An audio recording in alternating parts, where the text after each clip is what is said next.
Hi everyone, in this lecture I'm going to discuss a hack to count the number of set bits. So first I will show you the code, then I will tell you why this code works.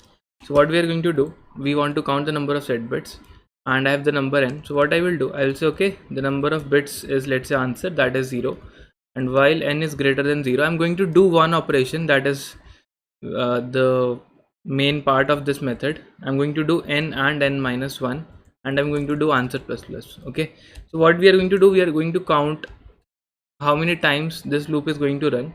So basically what this operation does, it actually removes the last set bit from the current number. Okay, and we are going to return the answer.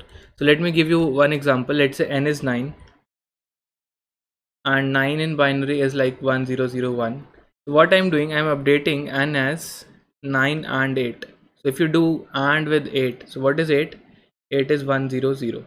Okay, and what is going to happen is, after doing this and, what you will get, this bit will become 0. Basically this bit will get removed and you will get 1000.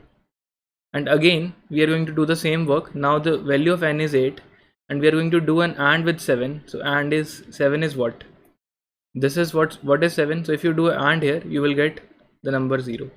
So that means in just 2 iterations we made this number 0. And what happened is, in the first iteration this bit got removed, in the next iteration this bit got removed, because we are removing this bit here.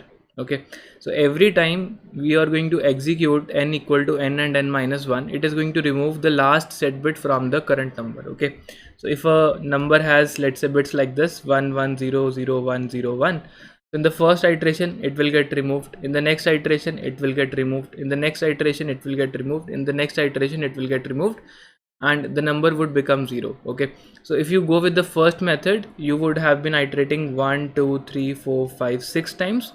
But if you go with this method, it will just take the number of iterations that is equal to the number of set bits. Now I think with this example it is clear to you why this method is going to work. And let us also test our functionality. I can call both the functions. I can call count bits hack and I give n here, and if I run this code now, we can see, if I talk about 15 has 4 bits. In this case, the number of set bits and the total bits is 4, so both the methods are going to take the same number of iterations.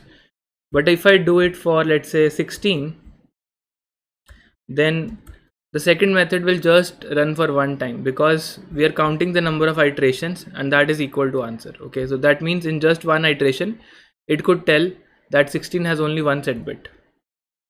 And maybe we do it for 9, so 9 has 2 set bits. Both methods are working as expected. So that's all for this lecture.